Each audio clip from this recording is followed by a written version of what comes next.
The story begins on a cold winter night. A young woman named Joo-yun is driving alone on a deserted, snow-covered road when her car breaks down. She calls her fiancé, Kim Soo-hyun, who is a secret agent, to ask for help while she waits. While speaking with him, a man named Kyung-chul approaches her vehicle and offers assistance.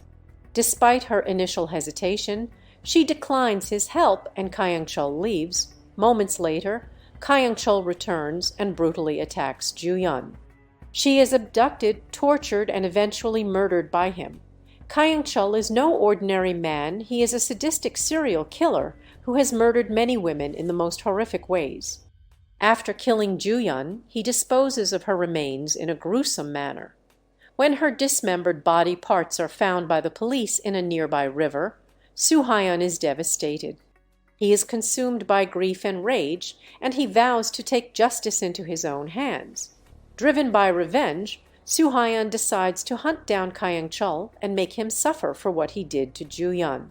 Soo-hyun begins by tracking down a series of low-level criminals and people associated with Kyung-chul, using his skills as a secret agent to torture them for information. With each clue, he moves closer to finding Kyung-chul. Soo-hyun's obsession with revenge grows more intense as he uncovers the true extent of Kyung-chul's brutality.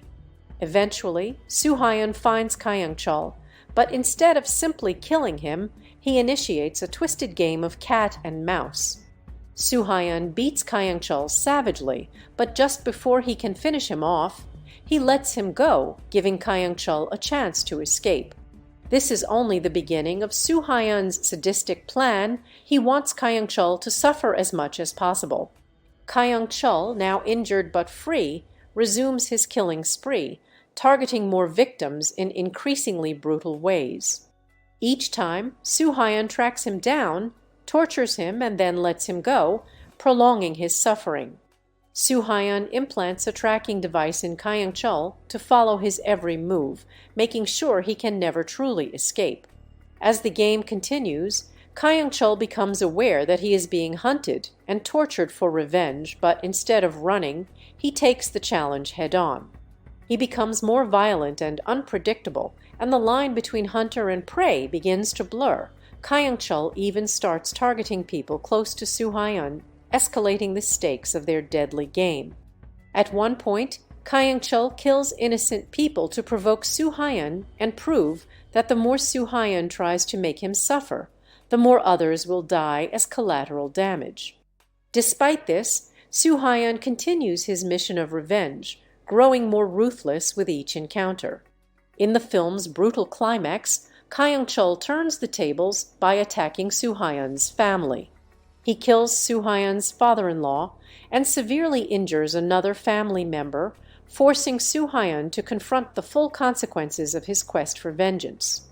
His desire for revenge has spiraled out of control, costing him everything.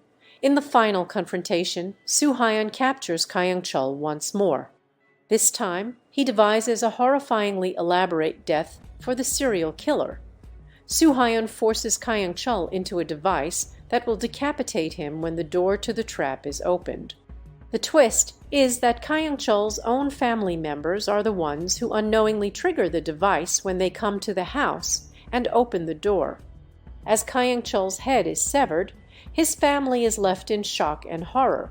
Despite finally killing the man who destroyed his life, Soo-hyun finds no satisfaction or peace. The emotional toll of his actions weighs heavily on him, and he breaks down in tears, realizing that his relentless pursuit of revenge has turned him into something monstrous. The final scene shows Soo-hyun walking away, shattered by the realization that his thirst for vengeance has cost him his own humanity.